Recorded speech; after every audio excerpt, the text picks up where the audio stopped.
Alright, well, here we are. I was planning on making this video a while ago. What an excellent frame to pause on, but I figured I might as well make this video because I planned on doing some sort of commentary or something because I think it's worth it. This was a pretty good run, and I think you need to see it because I didn't post it here. That I lost. Shame I lost the run too. And I think dude. No, I lost it too. yeah, I think I was doing this run. Can't believe I just did that. It was like 2 weeks ago, or 2 to 3 weeks ago, and I was practicing basically. And after a bit of practice, I did some doing like here and there, just doing the stages over and over and over again, just to see how good the stages could go. And I think a couple days before I did this, I concluded that the best time you can get is probably like a 13:20, and if you're like insane, somehow you go under that, and that was considered the best considering all the times we had. And then I figured out you can go a lot faster on New Zealand 1. You can go about 4 seconds faster than we had originally thought, and I didn't use that tactic here. Here I'm not sure what I got, a 136 or so, but now you can get yourself a 132. And I figured, okay, let's use the Golf. Oh, I hit the landmine here, which is excellent, but let's use the Golf. Golf is easy to drive, but the only problem is that it loses speed in the turn, more speed than the Escort because it's front wheel drive. But yeah, I figured basically I just practiced the routes here. I'm doing pretty good. This New Zealand stage is decent. I'm looking at it and I realize it's very slow because I was practicing with the expert cars and I know how fast they can go, so this just feels extremely slow. I think this car is very easy to control. As long as you know the route, you'll have no problem doing decent. But yeah, you can sit here and watch this. This is a pretty okay New Zealand one. I think it was quite good for the standard before I realized how fast you could go just using some simple cutting at the beginning. This is a decent time. And you know, that's the thing, it's all about consistency. That's not a very good time, it's a 139, so you can see it was, yeah, this could be a lot faster just on New Zealand 1. But it was suffice, it was fine. And at this, prior to this, I had managed the world record, which is 1405, and then I had cut it down to about a 1400. And it could have been a bit faster than that. I just screwed up Austria. I think it was Austria too that I just made a mistake on, and I was pretty disappointed about that. Any lags are just some frame drops that happened during the stream. It's not a big deal. Yeah, just the run keeps going, and well, it was pretty decent. I don't know if I could replicate it now. I haven't played much. Like, I haven't done full runs since this. Just a couple of stages. So yeah. Sadly there are frame skips. I had problems with my internet at the time, but now they're better. I managed to fix that, and well, that sort of thing doesn't really happen anymore. But yeah. If I do this again, and this was a nice mistake. That's rubbish. If I do this again, I will be using the Escort because it's just faster. I did some practice with both, and I came to the conclusion that yeah, the Escort is quicker. It's a bit weird, I know. It's a much older car, and it has less horsepower, but it is faster. And I also figured out, yeah, I've actually done it a couple times where I've gone through this shortcut without hitting it. It won't save you too much time, but yeah. So this wasn't an excellent run. It was just more about I was consistent the whole way through. So everything was decent. It wasn't amazing. You can see there are mistakes here. I know it's a 1330. There are still mistakes here. So it's not perfect. This I was unsure about. I thought, well, maybe I could make it through there, but just figured no, let's not. It turned out to be a pretty good decision. Waiting for the nasty one. A lot of other people's shortcomings is that they just don't know the other tracks, especially New Zealand too. There are like the tree stumps there. They'll throw you off big time. You just need to know where the hazards are. That's the big one.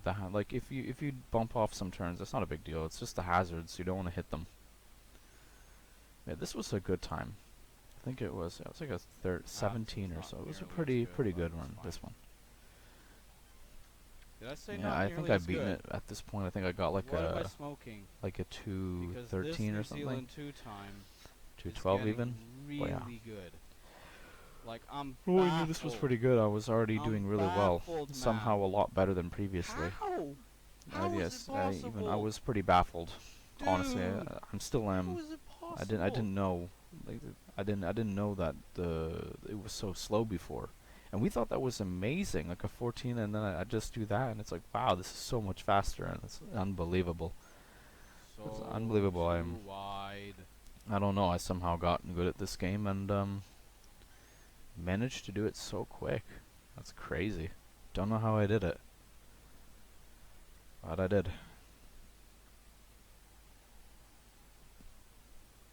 So this is Greece. The difference between Greece and New Zealand. New Zealand's kind of like your traditional rally. It's on grass. You have your mud on the sides and stuff like that, dirt. It's a sort of standard rally that's you think of when you think of rally, sort of like typical off-roading stuff. It's not the most challenging thing in the world. I think Greece is actually, in some respects, it's easier. In some respects, it's not, because you have rocks everywhere. It's not so. It has a few open parts, but it's just full of rocks, and you don't want to hit this stuff because you're gonna get stuck. There's a lot of hairpins in this one, as you can tell. There's a crap load. And it's mainly just about getting the timing down for the hairpins, so you don't hit too hard and you don't go too wide. That's the big time saver. Yeah. Greece is generally faster. It's shorter stages, I believe, and you're traveling at higher speeds for most of the time. So, overall, your stages are pretty quick. Do I make this mistake here? I do. I do make this mistake. It's the same mistake like last time, by the way. So that was, well, quite unfortunate, that one. Could have been better, but it was still pretty good. It was a 146. It was 1 second quicker than my previous world record lap. It's really good enough, definitely. But it wasn't my best because I hit the stones, and I think you can get another second quicker. Shorter, but it's also more challenging. Oh. Like, it's a short stage. It really is, and it's challenging. Yeah, and then Greece 2. Greece 2 is even faster, but I think it's more. It's definitely more challenging. There are quite a few hazards you have to watch out for. A number of cuts you can take. I didn't take this cut. I don't know why. It's a small cut, but it's enough to save you something. Nice frame skips or whatever going on. Thank goodness I don't have these problems anymore. Don't know. I didn't even notice. So that's pretty bad. Stop being shit, please. A couple hairpins, not too many. This run's not good enough. It won't be good enough. And a few problems with this track are the fences sticking out, and yeah, you just don't want to hit them. So try not to hug the corners too much, so it might bite you. There are a few. There's a nice big cut towards the end, and the ending section of this rally is or of this stage is really brutal. It's really brutal. You just have to memorize like what your direction of your car is gonna be. Here's the cut I'm talking about. You just go right through there, and you basically have a straight line through there, and it saves you a lot of time. There's a nice part of this fence sticking out. That's the one hazard. Here's a second hazard. Here's a nice S-bend, which I think I could have gone a little faster on. There's another hazard right there. So, yeah, this is a pretty tough stage. And then here's the hard part. You have stumps everywhere. And you have to maintain a high speed throughout this whole section. It's quite tough. But if you nail where the hazards and the turns are, I think you're good. Like this, I managed to maneuver really well. That was quite a surprise how good I did that. And as a result, I managed an extremely fast Grease 2. Good. That was a good Grease Still 2. not best apparently, but it was really good. Really good time. Remember. I was on pace for well blowing away the world record here. Right, up. Make sure I'm switching to wet grooves. Yeah, I think that's what happened. Good swap. The 14 time. Good swap. The 14 time I did. Alright, let's. It could have been a lot quicker, but I had forgotten. I was like so into it that I had forgotten that, like, oh shit, we have to switch the tires. and I didn't do it, and it threw me off. It was still a fine time. It was a 14. But my goodness, if I hadn't done that, it could have been, if I had used the same exact, if I drove exactly the same with the wet tires, it could actually have been better than what the 1330 is. I'm currently on pace for 1340, so it's looking really good. And I felt like I was driving Austria pretty well. There might be some mistakes. I'm not sure though. I should probably mention the wet tires because yeah, you need to drive with the wet tires. Don't pick slicks, because slicks will really cause big problems on lighter snow or on the and especially asphalt. You'll waste so much time. Is a nice hazard. You'll waste so much time by picking slicks. Don't bother, and it doesn't give you much more grip on the snow. Wet tires gives you just enough grip to do fine. Yeah. There's a lot of slow hairpin turns that require some, and this was a nice hugging the wall there. There's a lot of hairpin turns which require a bit of preparation beforehand. You want to start turning early, so you get a nice, like, slower slide around, and it's satisfying, and it's good. I would recommend doing that over slowing down and taking the turn, just because of the car's turning circle. These are some very tight hairpins, and the car's turning circle won't get around it very easily. There's a nice section here. You can often go flying. There's another big cut and the huge mistake place. Could be here. Yeah, this, I think Austria 1 is quite tough. 2 isn't so bad. 1 is pretty bad. This is the end section. That actually quite helped me out there. It wasn't so bad. So then this was Austria 1. Boom. It was really good, actually. This was excellent. Wow. Yeah, this was excellent time. And then comes the last. Now I think the Escort. I don't know how the Escort would do on the slower Austria. I haven't actually tested out the Escort since this, my fuck. so I have no idea whether or not the Escort would suffer or do better here.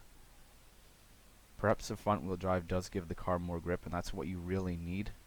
This I forgot about. I don't know what I was thinking. I forgot that there was a turn down, and then you go back up, and then you go back down again.